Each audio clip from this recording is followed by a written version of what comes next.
Hello everybody, what is up? কেমন লাগছে বলেন তো? আজকে হচ্ছে একটা জার্সি কিনে নিয়ে আসলাম। এটা হচ্ছে এখানে বাফুফে লেখা, আপনারা হয়তো উল্টো দেখবেন কারণ এটা হচ্ছে সেলফি ক্যামেরা দিয়ে ভিডিও করা, 5 অথবা 8 মেগাপিক্সেলের একটা ক্যামেরা। এনিওয়েজ, জার্সিটা খুবই সুন্দর, কোনো ছবি টবি নেই। সো যে কোনো ধরনের যে কোনো জায়গায় আপনি পরে যেতে পারবেন যাদের ছবিতে সমস্যা থাকে। জার্সিটা হচ্ছে মূলত বাংলাদেশ ফুটবল দলেরই মেবি, বাফুফে যেহেতু লেখা, সো এটা হচ্ছে ফুটবল দলের। তবে এটার সাথে কোনো মিল আসলে আমি খুঁজে পাইনি আমাদের ফুটবলের। আর ফুটবলটা এমনিতেও ফলো করা হয় না, হয়তো আগে কোনো একটা সময় এরকম জার্সি পরে তারা খেলতো। এনিওয়েজ, পেছনে কিছু বোধ হয় লেখা নেই, শুধু লাল সবুজের একটা সুন্দর, আমার কাছে খুব একটা খারাপ লাগেনি জার্সিটা। এনিওয়েজ, এখন মূলত আমরা একটা বিষয় নিয়ে আলাপ আলোচনা করব। এই যে দ্বিতীয় সেমিফাইনালটা হলো গতকালকে ইন্ডিয়ার সাথে ইংল্যান্ডের, এই ধরনের রান বন্যা যে সমস্ত সারফেসে হয়, বিশেষ করে ইন্ডিয়াতে যে ধরনের পিচে এখন খেলা হয়ে থাকে আইপিএলে বা হচ্ছে সেটা আসলে ইন্টারন্যাশনাল ক্রিকেটেও হচ্ছে, আমরা হরহামেশা এখন দেখছি এই ধরনের রান আসলে হচ্ছে এবং অলমোস্ট চেইজও হচ্ছে।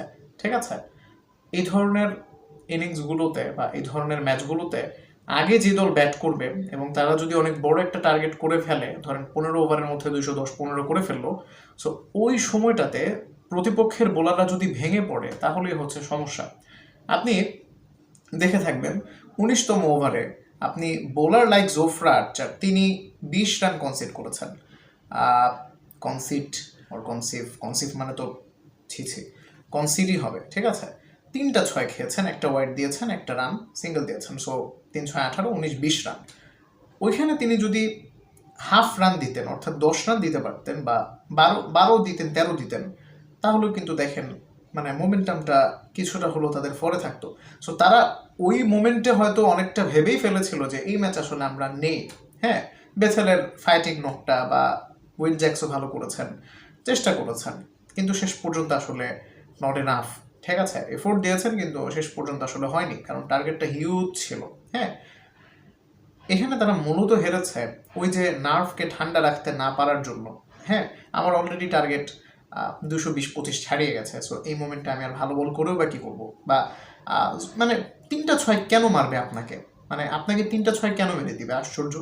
হার্দিক পান্ডিয়া তিনি এসে চমৎকারভাবে বল করছেন, বুমরার কথা বাদই দিলাম, হার্দিক পান্ডিয়া যে চমৎকার একটা ওভার করলেন ডেথে, বুমরার যে পরের ওভারটা তিনি করলেন, বুমরার পরের বা আগের ওভারটা, হ্যাঁ, তিনি তো চমৎকার করলেন। সো ওই ফেজে যদি ওরা করতে পারে, আপনি জোফরা আর্চার আপনি কেন এভাবে উদুম কেলানি খাবেন? এটা আমার বোধগম্য না। আমার মনে হয় জোফরা আর্চার আসলে মোমেন্টামটা সেখানে হারিয়েছেন। And same goes for England, তারাও আসলে এত বেশি রান আসলে চেস করা, টু বি ফ্র্যাঙ্ক,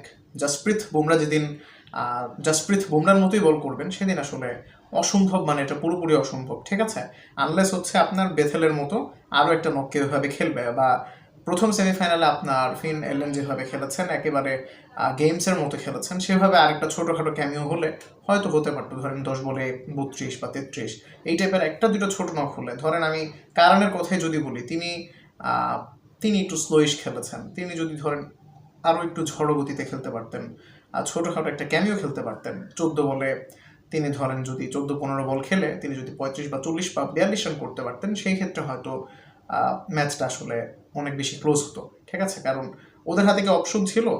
শিবাম দুবেই তো বল করতো, তাই না?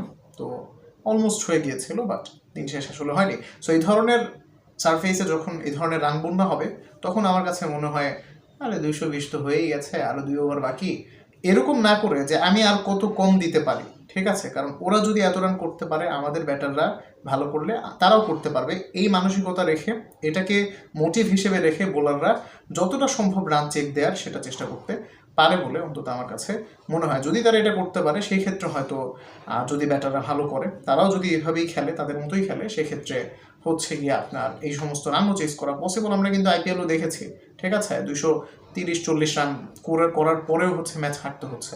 সো এটা আসলে পসিবল। হ্যাঁ, বাট এক্স ফ্যাক্টর হচ্ছে বুমরার মতো বোলার থাকলে, বুমরাকে না মেরে খেলতে পারলে এই ম্যাচ আসলে জেতা কোয়াইট ইম্পসিবল। তাকে আপনি না মেরে খেলতে পারলে হবে না, তাকে আপনি ধরে খেলবেন, কারণ ওই সুযোগই আপনার নেই, কারণ আপনার যেই পরিমাণ টার্গেট আছে, আপনার বুমরাকেও চার্জ করতে হবে। হয় আপনি ওকে চার্জ করে পারবেন, সফল হবেন, অথবা আপনি না পারলে আপনি হারবেন। ঠিক আছে, এটা আপনাকে মেনে নিতে হবে।